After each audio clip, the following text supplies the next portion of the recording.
El lujoso Hotel Hyatt Regency de Kansas City tiene apenas un año y es famoso por su ambicioso diseño arquitectónico.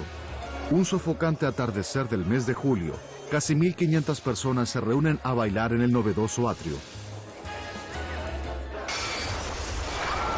Súbitamente parte del edificio se desmorona matando a 114 personas. Es la peor falla estructural en la historia de los Estados Unidos. Ahora, mediante una avanzada simulación digital, revelaremos la causa del colapso del Hyatt de Kansas City.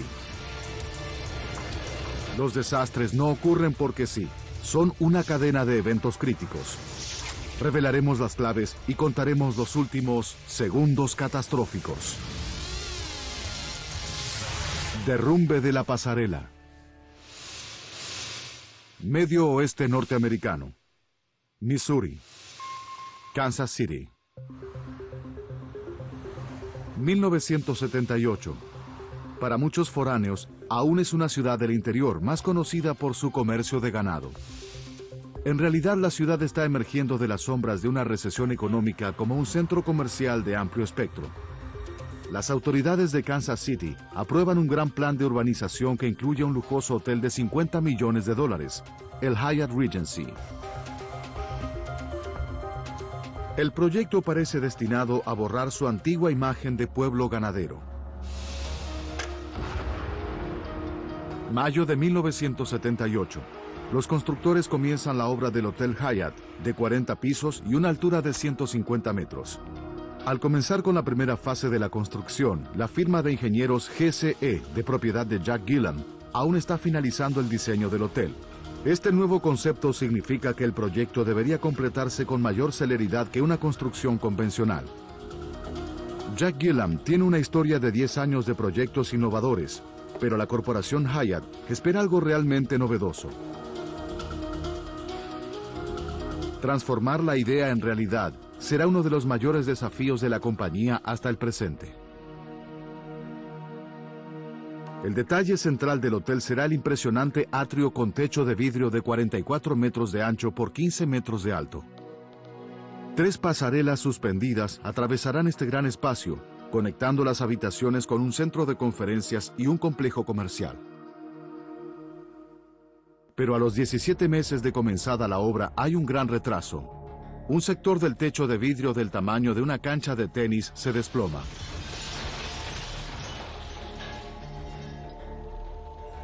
El ingeniero Jack Gillam analiza el problema.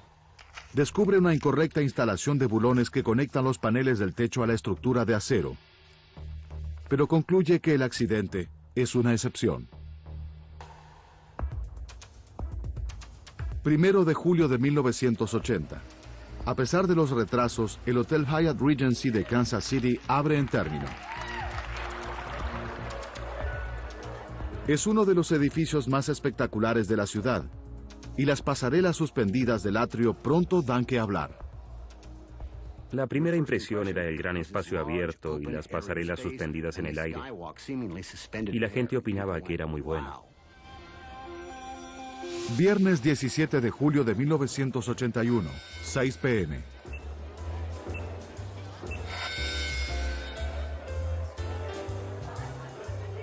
En los 12 meses desde su apertura, el Hyatt se convirtió en una de las mayores atracciones nocturnas de la ciudad. Esta noche 1.500 personas convergen al famoso atrio para uno de los eventos más populares del hotel. Una competencia de té danzante al estilo de los años 40. Mientras los bailarines practican, llega un equipo de cámaras de televisión.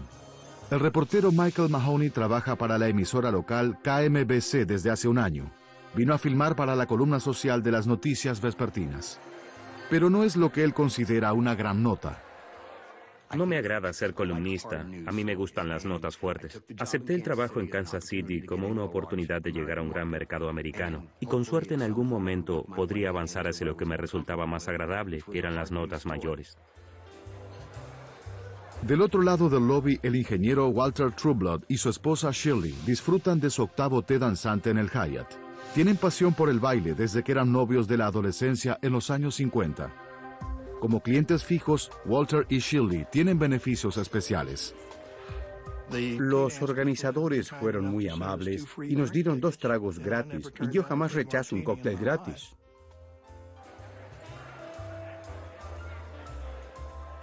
El prestamista Frank Freeman vino por primera vez al baile y está con su pareja desde hace 5 años, Roger Grigsby. Durante semanas estuvieron ansiosos por el baile, y Roger está muy feliz de estar allí. Era extrovertido, conocía a todo el mundo. Veía a alguien por primera vez y parecía que lo conocía de toda la vida. Mientras tanto, Walter y Shirley Trueblood deciden no entrar en la competencia. En cambio, van a la pasarela del primer nivel, junto a muchas otras parejas, a disfrutar de la vista aérea de la pista 5 metros más abajo. 7:04 p.m. La banda da comienzo a un conocido foxtrot y comienza la competencia de baile.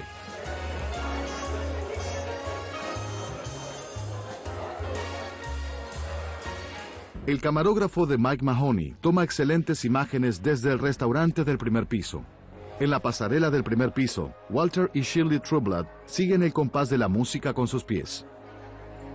9 metros más arriba, docenas de personas observan desde la pasarela del tercer nivel. En el piso del lobby, directamente bajo las pasarelas, Frank Freeman y Roger Grigsby admiran a los competidores.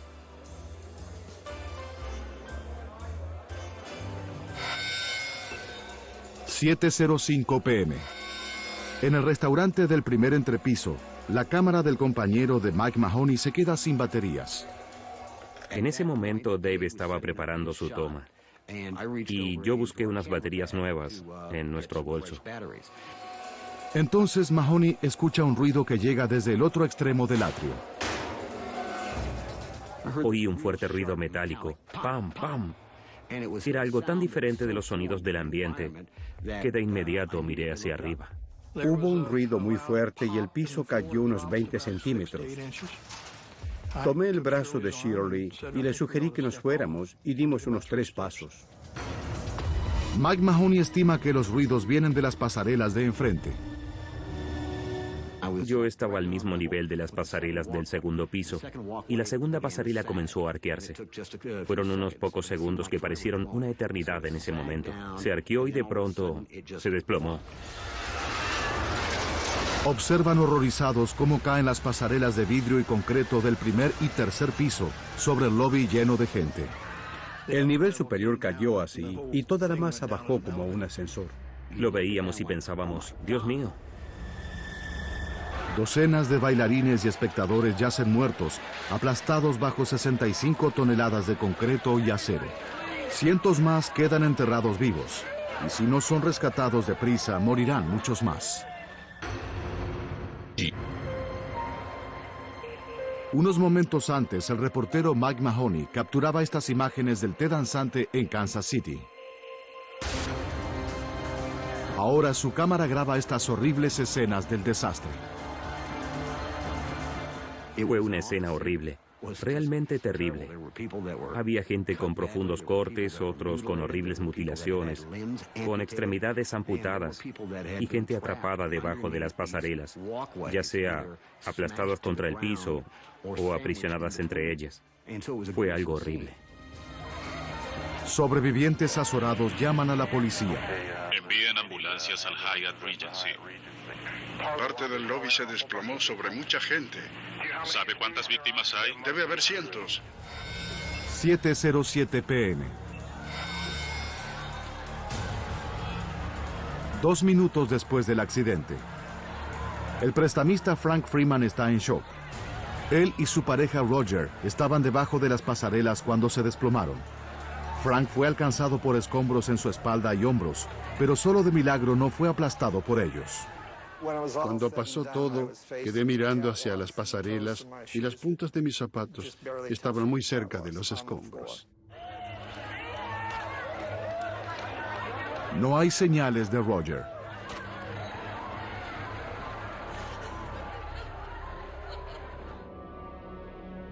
A pocos metros de allí, bajo los restos de las pasarelas del primer y segundo nivel, está el tasador de propiedades Mark Williams. Unos segundos antes estaba tomando un trago en el bar. Ahora se encuentra aprisionado bajo 65 toneladas de mampostería. Mi pierna izquierda estaba detrás de mi cabeza, justo detrás de mi oreja. Mi pierna derecha estaba dislocada y también estaba aquí detrás de mí. Así que ambas piernas estaban dobladas detrás de mi cabeza. ¡Ayuda!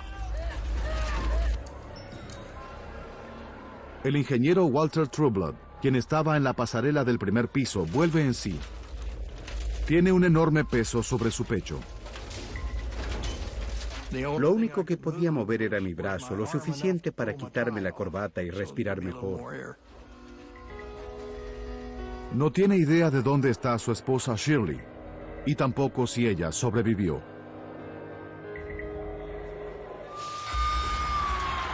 7:17 p.m. Llegan bomberos y rescatistas. Rápidamente improvisan una morgue de emergencia en el lobby del hotel. Afuera transforman la entrada de taxis en un centro de atención. En su tumba de concreto, Walter Trueblood no sabe si su esposa sobrevivió. Entonces, logra escuchar algo. De pronto oí la voz de la dulce Shirley llamándome y le pregunté cómo estaba. Recuerdo que Walter me hablaba. Quería saber si yo estaba bien. No podíamos tocarnos, pero podíamos hablar. Ahora las tuberías de agua destrozadas por el accidente son una amenaza más para los sobrevivientes. Está entrando agua de los enormes tanques del hotel, inundando el lobby a más de 1000 litros por minuto. Bajo los escombros, cientos de sobrevivientes corren el riesgo de morir ahogados.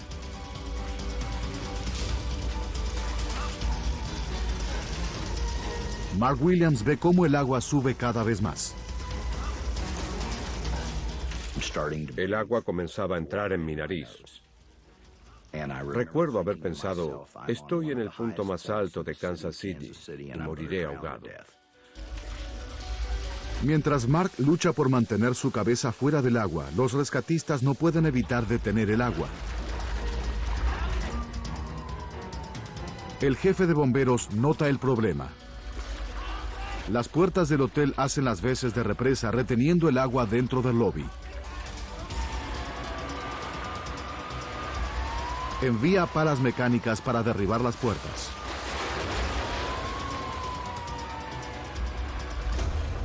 El agua cede, saliendo del lobby.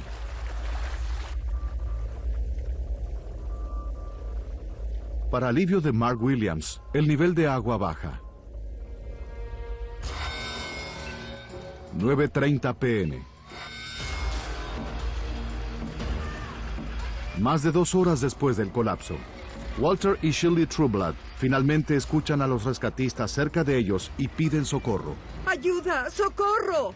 Los obreros colocan cables de acero al travesaño que aprisiona a Shirley y comienzan a izarlo con una grúa. Deben hacerlo con mucho cuidado. Un mal movimiento podría matarla. Hablaron con nosotros y les dije, estoy a punto de desmayarme, ¿es malo eso? Y me dijeron, señora, por favor, soporte un poco más, ya casi llegamos. Finalmente logran rescatar a Shirley. A pocos metros de allí, otro equipo libera a su esposo Walter de los escombros gritando de dolor. 10 p.m. Frank Freeman, a quien finalmente convencieron de que abandone el hotel, recibe atención en un centro médico cercano. Allí recibe un llamado.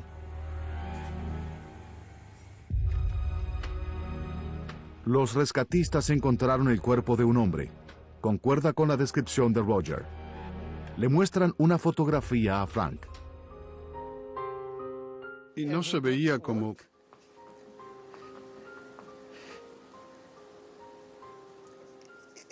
No se veía como si algo lo hubiera golpeado. No tenía cortes ni contusiones, solo parecía estar durmiendo. Y les pregunté qué le había sucedido. Y me dijeron, tiene el cuello quebrado.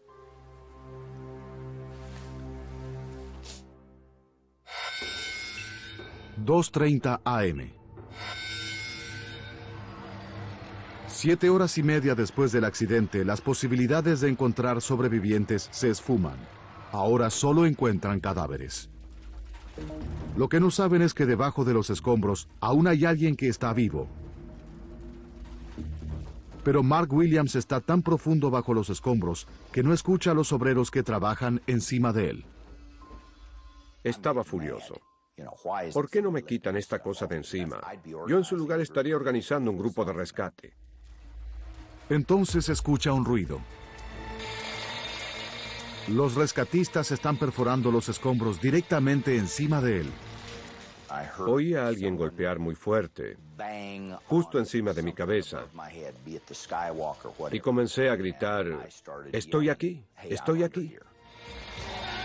Pero los martillos neumáticos tapaban los gritos de Mark. ¡Ayuda! Sobrevivió al derrumbe y a la amenaza de ahogarse. Ahora Mark Williams se enfrenta al terror de sufrir serias lesiones o aún la muerte a manos de los rescatistas. El martillo neumático ataca los escombros nuevamente y pasa entre mis piernas. Y pensaba, el tercer intento vendrá justo en medio de mi espalda, y me preparé a recibirlo. ¡Ayuda! Pero al preparar el martillo para el siguiente intento, alguien finalmente escucha los gritos de Mark. ¡Ayuda! ¡Estoy aquí debajo! Recuerdo que alguien dijo, Dios, hay alguien vivo aquí debajo. 4:30 AM.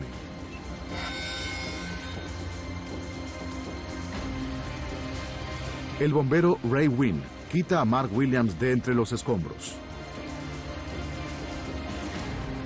Casi 10 horas después del derrumbe, es el último al que encuentran vivo, pero está muy malherido. Se veían las suelas de sus zapatos, aquí atrás. Y cuando se sentó yo dije, vaya, claro que está vivo este hombre.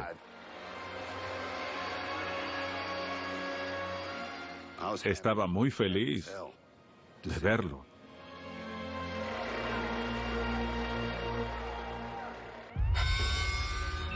(5 AM). Una ambulancia lleva a Mark al hospital. Aún está consciente, pero su espalda está quebrada y sus riñones no funcionan. Recuerdo estar acostado allí, y mi madre le preguntó al doctor si sobreviviría. Y el doctor le dijo, no lo sé. Yo me senté en la cama y le dije, claro que lo haré. El 27 de octubre, cuando comience la temporada, estaré cazando patos. Noticias. Informe especial. Mientras Mark Williams está en cirugía de emergencia, aparece la dimensión de la tragedia del Hyatt. ¿Quién es el responsable del derrumbe de las pasarelas? Debido al desastre del Hyatt, el estado de Missouri, el dolor de la tragedia permanece en los sobrevivientes y en los familiares de los muertos. Murieron 114 personas. Otras 186 tuvieron heridas, muchas de ellas de gravedad. Es la falla estructural más mortífera de la historia de la ingeniería en los Estados Unidos de Norteamérica. En todo el país la gente quiere respuestas. ¿Cómo puede una parte esencial de un proyecto público como el Hyatt desmoronarse así? Ahora, analizando el desastre y adentrándonos en la investigación, revelaremos lo que realmente ocurrió en el Hyatt de Kansas City. ¿Cómo murieron tantas personas? ¿Y por qué se desplomaron las pasarelas del hotel provocando consecuencias tan graves? Una avanzada simulación digital nos llevará donde no llegan las cámaras, al corazón de la zona del desastre.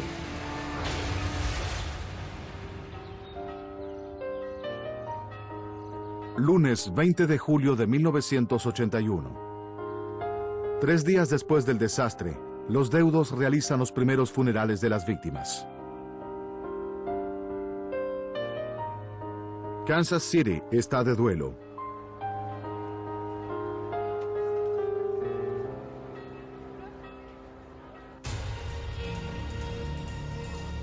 Hyatt, el operador del hotel, y la corporación Crown Center, dueña del edificio, comienzan sus investigaciones de la tragedia. Pero el alcalde de Kansas City, Richard Berkeley, quiere una investigación pública independiente. Convoca a la Oficina Nacional de Normas. La Oficina Nacional de Normas es un prestigioso organismo federal independiente que realiza análisis científicos para el gobierno de los Estados Unidos, pero su trabajo podría llevar meses. El periódico local Kansas City Star decide tomar un atajo. Quiere que el ingeniero estructural Wayne Lischka sea su investigador de incógnito. El llamado telefónico me sorprendió y no estaba seguro de aceptar el trabajo. Por un lado quería hacerlo porque quería involucrarme y saber lo que realmente sucedió.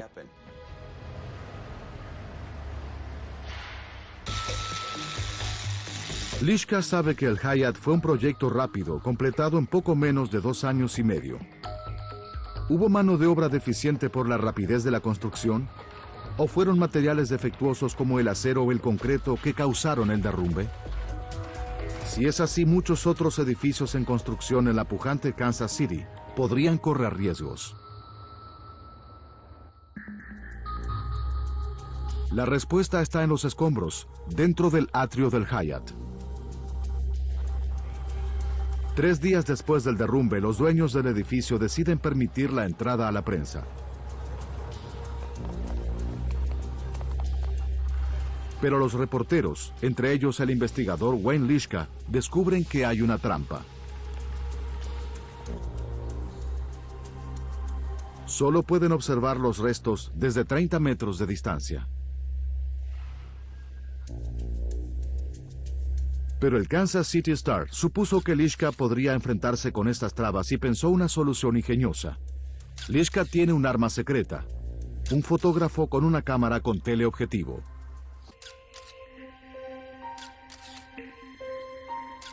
Lischka ve los restos del derrumbe de las pasarelas del segundo y tercer piso apilados en el piso del atrio. Arriba, todo lo que queda de la estructura original son 6 vigas de sujeción de 5 metros aún fijas al techo. Alcanza para que Lischka calcule el diseño de las pasarelas. La pasarela superior habría estado suspendida del techo mediante estas vigas. Lischka calcula que debía haber un segundo conjunto de vigas abulonado a la pasarela superior para sujetar la inferior, 9 metros más abajo. Las vigas de sujeción del techo son la parte esencial del origen de la falla. Lo primero que vi fue que las vigas aún colgaban del techo. Dado que las vigas están intactas, Lischka estima que la estructura falló en el punto de sujeción entre la pasarela superior y las vigas. ¿Fue una fijación defectuosa en este punto lo que falló? Para saber, debería examinar los escombros con más detenimiento, algo que los dueños del establecimiento no permiten. Lischka espera que las fotografías revelen más, pero ahora tiene una idea.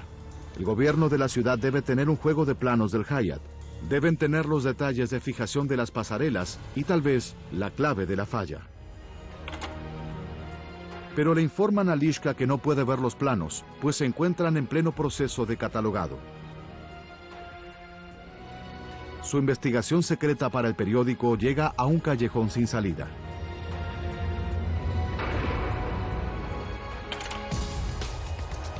Mientras el trabajo de Lischka se estanca, comienza la investigación oficial. Un equipo de 4 científicos de la Oficina Nacional de Normas llega a Kansas City. Entre ellos se encuentra el jefe de la investigación, Edward Frank. Su prioridad es examinar las pasarelas derrumbadas del Hyatt. Pero cuando llega al Hyatt, Frank y su equipo se llevan una sorpresa.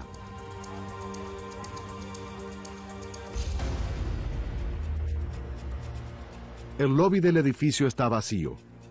los restos de las pasarelas y la evidencia que contienen desaparecieron. Los investigadores de la Oficina Nacional de Normas que investigan el desastre del Hyatt Regency tienen un problema. Los restos de las pasarelas desaparecieron.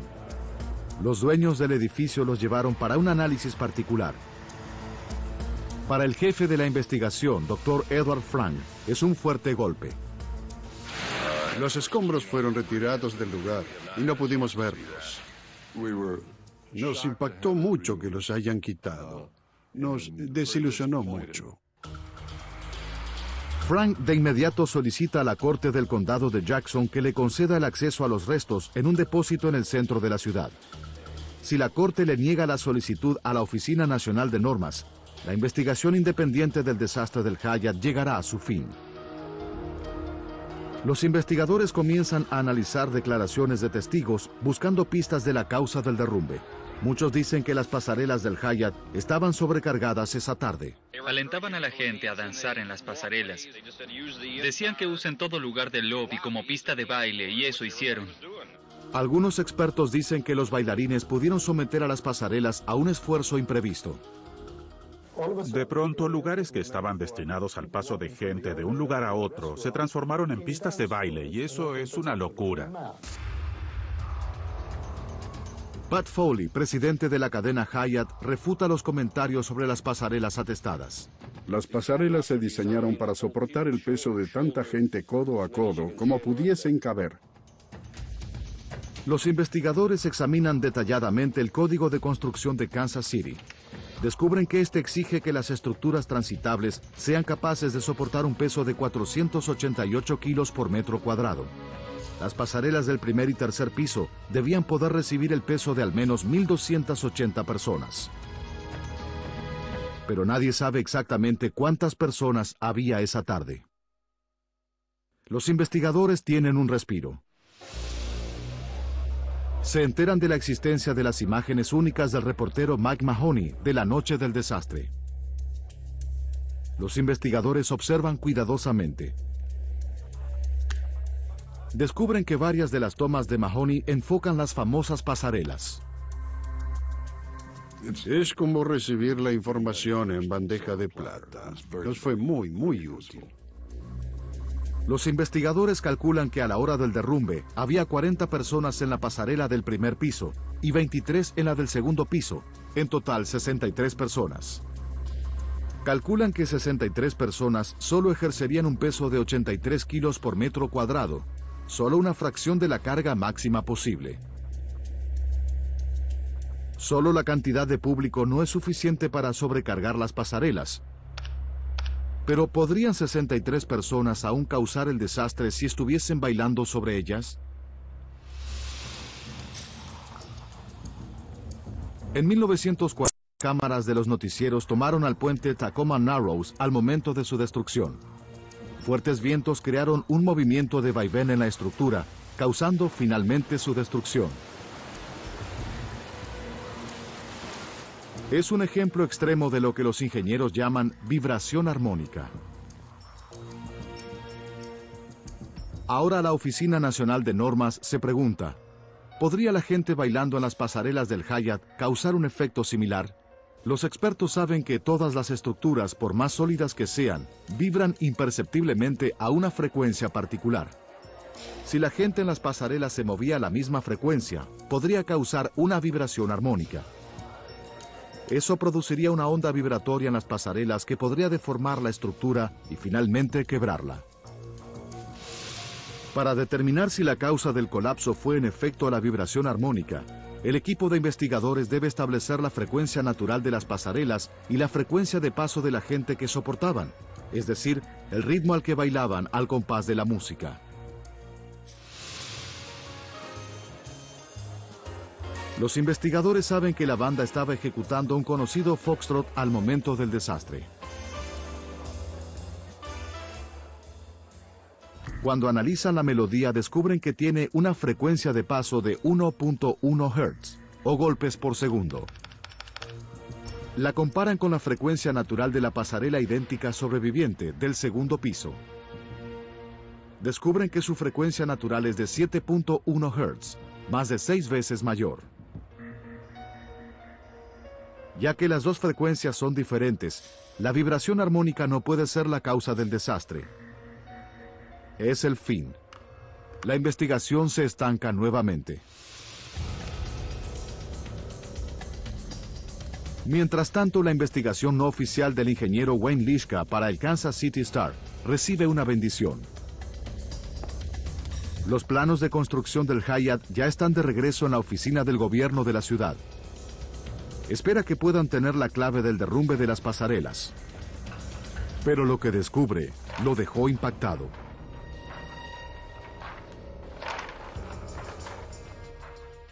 Me impactó sobremanera.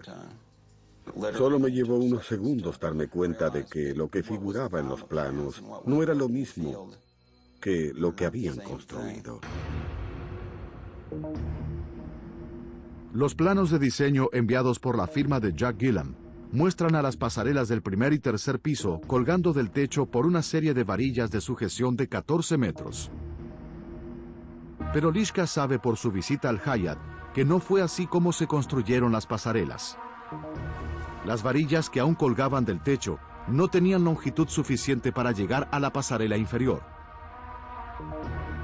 Un segundo juego de varillas fijadas a la pasarela superior debieron sujetar a su igual más abajo. Ya dedujo que la falla de la estructura fue en el punto donde la pasarela superior se conectaba al techo. Ahora comienza a comprender por qué. Según los planos, este punto de conexión crítico solo debía soportar el peso de la pasarela superior. En la construcción real, lleva el peso adicional de la pasarela inferior, el doble de su peso posible.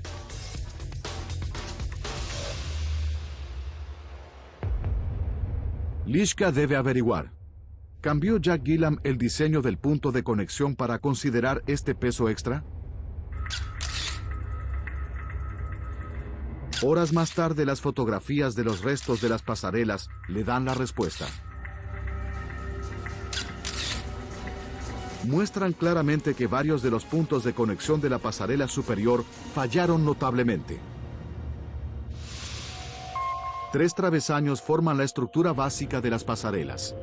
En el punto de conexión, las varillas de sujeción atraviesan el extremo de cada uno de los travesaños o canales y se fijan debajo con una tuerca. Para Lischka es muy obvio por qué el diseño del punto de conexión no era adecuado.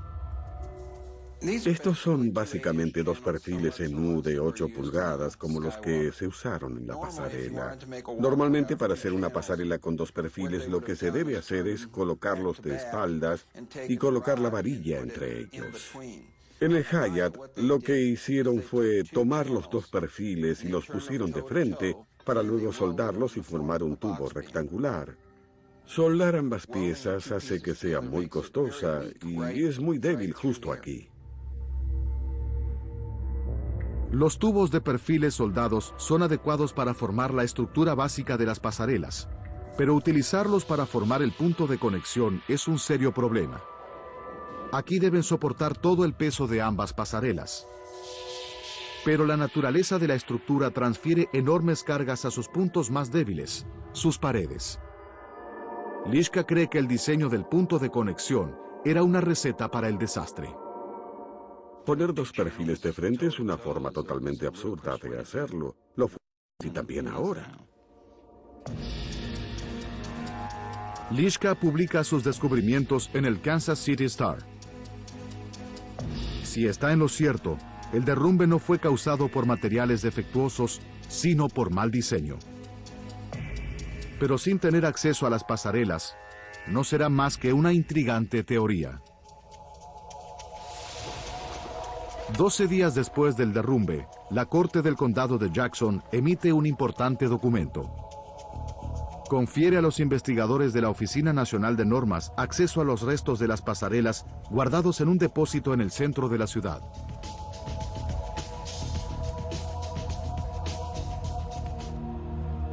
La prioridad de los investigadores es confirmar dónde se dieron las pasarelas.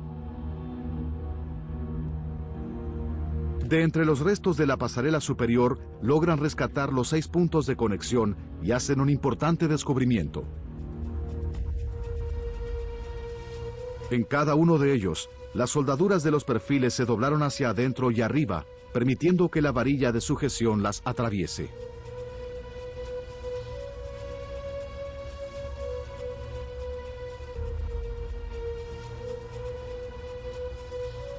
Una de las estructuras llamada 9UE muestra señales de haber sufrido daños mayores que sugieren que fue la primera en ceder. Al parecer, Lischka estaba en lo cierto. El diseño del punto de conexión en los perfiles soldados era el talón de Aquiles de las pasarelas. Con solo mirar los perfiles soldados hay que convenir en que no era la manera de hacerlo. Tanto Lischka como Frank piensan que la causa del desastre es una falla en los puntos de conexión de los perfiles, pero la diferencia es que Frank puede probar la teoría. En el Laboratorio Nacional de Ingeniería en Gettysburg, Maryland, los investigadores construyen réplicas exactas de los puntos de conexión de las pasarelas. Pesan cada gramo de los escombros y calculan que el peso total sobre cada punto era de 8.150 kilogramos.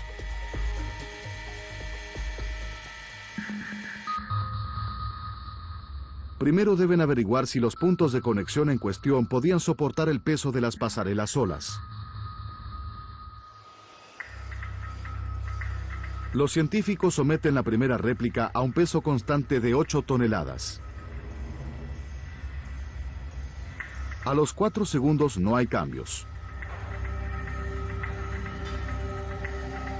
Luego de 20 segundos, detectan un leve movimiento. A los 52 segundos, se detiene.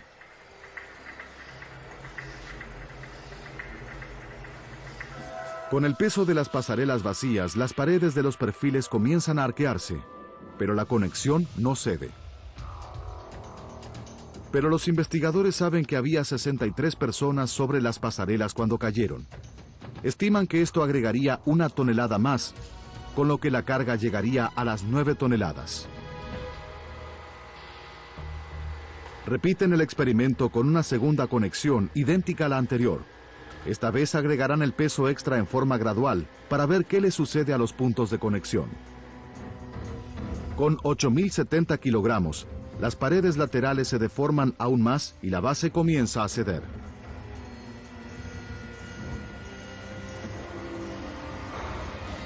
Al llegar a los 8.160 kilogramos, la soldadura cede. Luego, bajo 8.255 kilogramos de peso, se quiebra por completo. La base de la conexión que soporta el peso mayor se dobla como si fuese cartón. El bulón que fija la pasarela a la varilla de sujeción atraviesa los perfiles. Bajo un peso constante y ejercido mecánicamente, la conexión cede a unos 815 kilos menos que la carga estimada. La conclusión de la Oficina Nacional de Normas es clara y alarmante. Las conexiones de la pasarela del tercer piso no tenían la resistencia suficiente para soportar el peso de 2 pasarelas más con gente encima. De hecho, eran tan débiles que solo tenían 1/3 de la capacidad de carga requerida por el Código de Construcción de Kansas City. Desde el día en que fueron instaladas, eran un desastre en potencia. La investigación lleva 10 meses. Revela con gran detalle exactamente qué fue lo que causó el desprendimiento de 2 pasarelas de sus puntos de fijación encima de una pista de baile atestada, dejando a 114 bailarines a solo segundos antes del desastre. 7 p.m. 5 minutos antes del desastre. El té danzante del Hotel Hyatt bulle con 1.500 bailarines. Docenas de personas se reúnen en las pasarelas del tercer piso para escapar de la multitud, pero bajo sus pies, los 6 puntos de sujeción de la pasarela se estremecen bajo el peso de las 9 toneladas. En el extremo oriental de la pasarela, el punto de fijación del extremo del travesaño 9UE estuvo deformándose durante 16 meses. Bajo las pasarelas, la gente está totalmente al margen del peligro que se cierne. 7:04 p.m., un minuto antes del desastre. Shirley y Walter Trueblood aparecen en la pasarela del primer piso. Segundos más tarde, la base del travesaño 9UE cede. Al quebrarse las soldaduras, la gente escucha el ruido desde 30 metros. Al doblarse la base del travesaño, el bulón queda liberado. La tuerca se abre paso por la parte superior del travesaño con un fuerte ruido y las pasarelas se desploman. 2 segundos más tarde llega el desastre. El travesaño 9UE se quiebra. Las 5 conexiones restantes del tercer piso ceden de inmediato. La pasarela del tercer piso se desploma a más de 15 metros por segundo.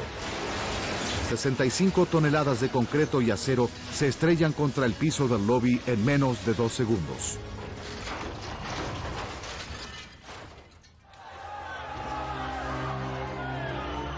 Una falla fatal en la construcción de las pasarelas es responsable por la muerte de 114 personas.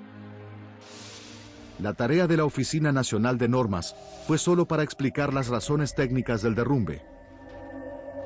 Pero las víctimas de la tragedia aún esperan respuestas a las preguntas más importantes.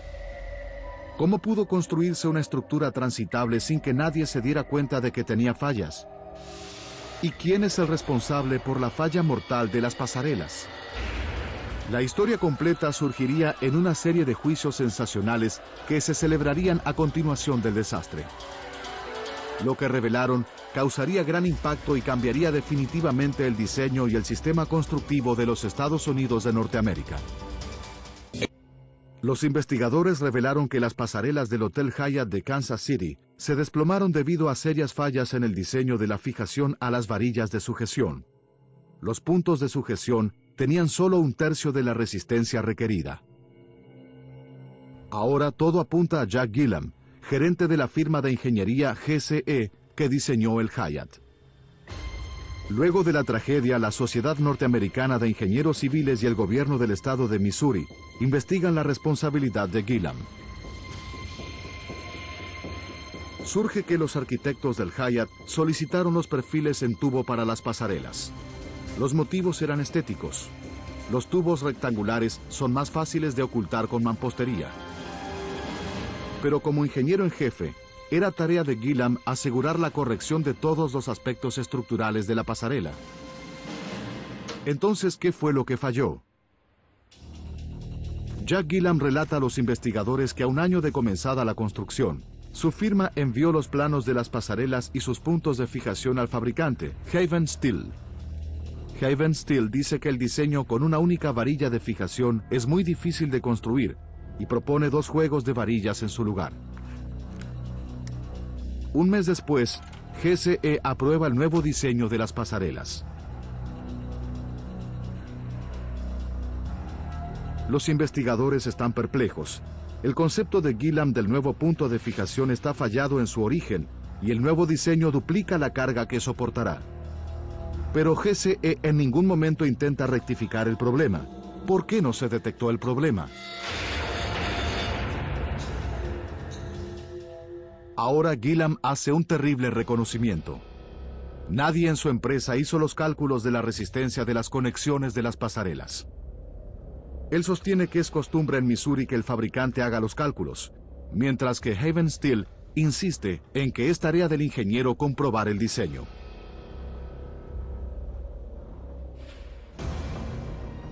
Los investigadores descubren que Gillam tuvo otra oportunidad de evitar la catástrofe. Cuando cayó parte del techo del atrio durante la construcción, la firma de Gillam verificó las conexiones en el atrio, pero nadie verificó las fijaciones de las pasarelas. De haberlo hecho, es casi seguro que el problema habría salido a la luz.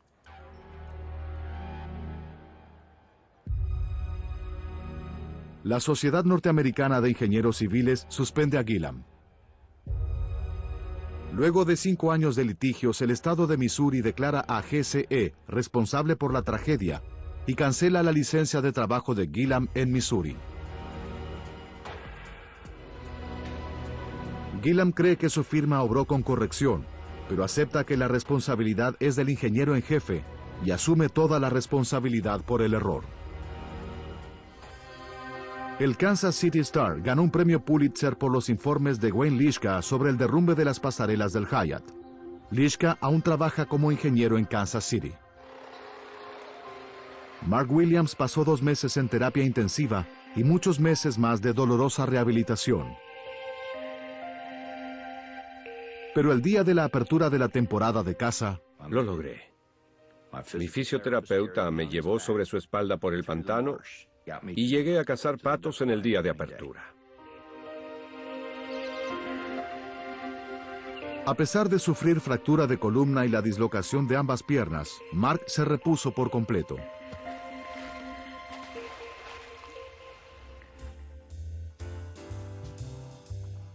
Walter y Shirley Trueblood también se repusieron de sus serias lesiones. Aún son amantes del baile. La tragedia de las pasarelas del Hyatt transformó la seguridad en la ingeniería de los Estados Unidos. A continuación de la tragedia, Kansas City revisó totalmente sus normas de construcción de edificios, exigiendo que todos los cálculos de resistencia y cargas sean verificados por un ingeniero designado por la ciudad. Y la Sociedad de Ingenieros Civiles reescribió sus normas para enviar un claro mensaje a los ingenieros estructurales. Ustedes son responsables por los planos que llevan su firma. En la actualidad, el Hotel Hyatt de Kansas City fue reformado. Ya no tiene pasarelas suspendidas. En su lugar, hay una estructura única, apoyada sobre fuertes columnas, con el objeto de dar un nuevo sentido de la seguridad a aquellos que pasen por el ahora histórico lugar.